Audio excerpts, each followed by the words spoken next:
L'imprinting est appliqué ou bien pratiqué par les peintres dans la restauration des toiles, des tableaux, notamment les anciens tableaux. Quand il y a une détérioration, ou bien une toile avec des parties détériorées, il y a des professionnels qui font la restauration de la toile. Les matheux ont posé la question aux peintres, ils leur ont demandé comment vous faites pour restaurer. Et la réponse fut la suivante, ils font ça en trois étapes. Première étape, deuxième étape et troisième étape.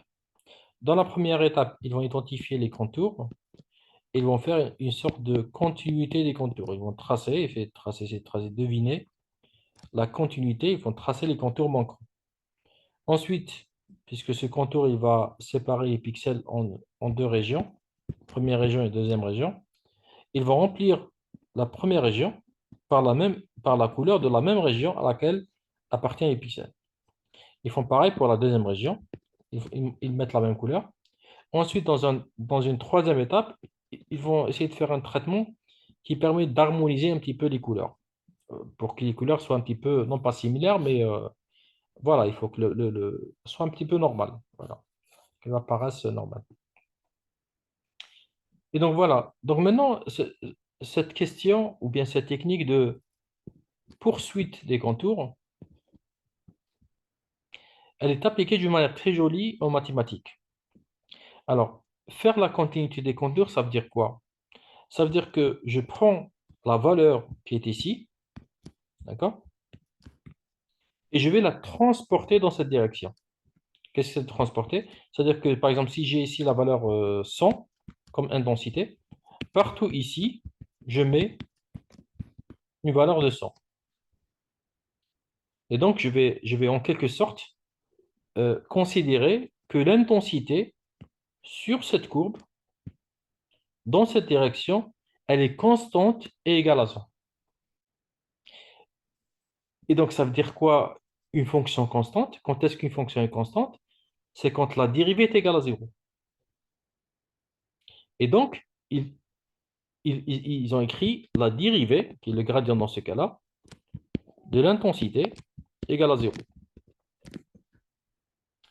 Mais ce n'est pas la dérivée sur toute l'image, mais uniquement sur cette courbe. D'accord? Pareil sur cette courbe. Pareil sur cette courbe. Et donc, ils ont considéré, ou bien on peut considérer, des dérivées directionnelles. La dérivée dans la direction D est égale à 0. En choisissant ça comme direction D. Ça, c'est la direction D. D'accord? Alors, la direction, c'est quoi la direction? Si ça, c'est un contour, le gradient, c'est ça. Donc, ça, c'est le vecteur qui est orthogonal au gradient. Donc, D, c'est le gradient de I orthogonal. D'accord? Alors, si je prends cette équation que j'ai définie, je considère que le gradient est égal à 0 dans la direction D. Alors, j'aurai gradient de I fois gradient de I orthogonal égal à 0.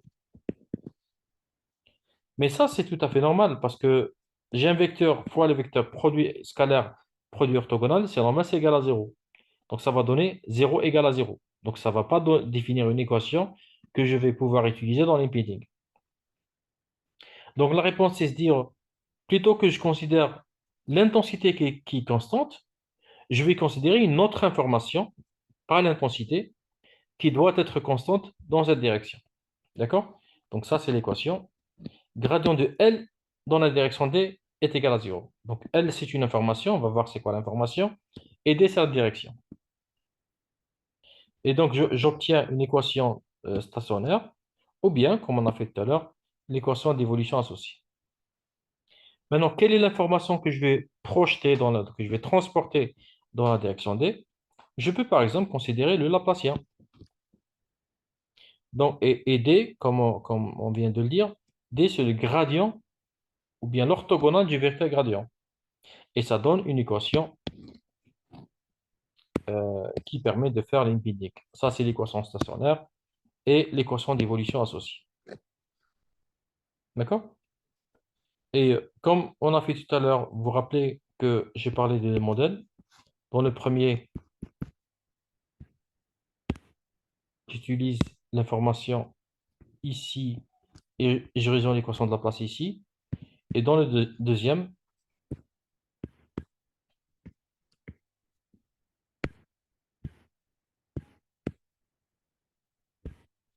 je résous une première équation ici, une deuxième équation là, et j'utilise les conditions par ici. Donc, ce deuxième modèle, c'est celui-là. Je ne vais pas entrer dans le détail comment on a pu le déterminer ou bien le construire. Mais voilà, donc il suffit juste de comprendre que ce modèle, il correspond à ce deuxième cas-là. D'accord? Donc, c'est le modèle de transport le long des courbes de niveau. Et voici le résultat de ce modèle-là. Vous voyez qu'on obtient un très bon résultat. Ça, c'est les parties inconnues. D'accord?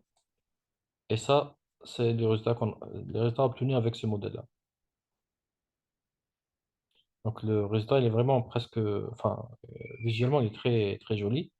Même si il y a des défauts qui apparaissent, par exemple, ici.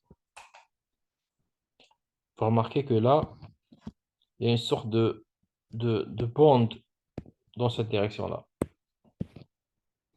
Vous voyez la bande, je ne sais pas si vous arrivez à voir, mais il y a une bande ici qui est un défaut.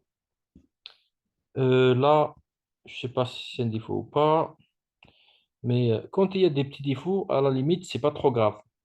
Notamment si on fait l'inputting de vidéo. Vous savez, une vidéo, c'est 24 images par seconde, et vous voyez les images se défiler avec une grande vitesse, et quand il y a des petites erreurs ou des petits défauts, c'est pas trop grave. Donc, ça n'a pas une grande influence sur le résultat final de la vidéo. Voici un autre exemple d'inputting par l'équation de transport.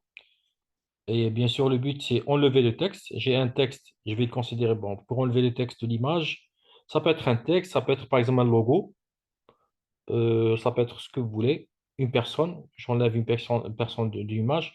Donc, j'ai une partie que je veux enlever. Ici, c'est le texte. Je considère que ce texte, c'est une région inconnue. Et voilà ce qu'on obtient. Donc, pareil, le résultat, il est vraiment très bon. Même si, encore une fois, il y a quelques défauts qui apparaissent. Par exemple, vous voyez ici, ça c'est le reste de l'écriture. Mais globalement, le résultat il est satisfaisant. Vous comparez ça avec ça.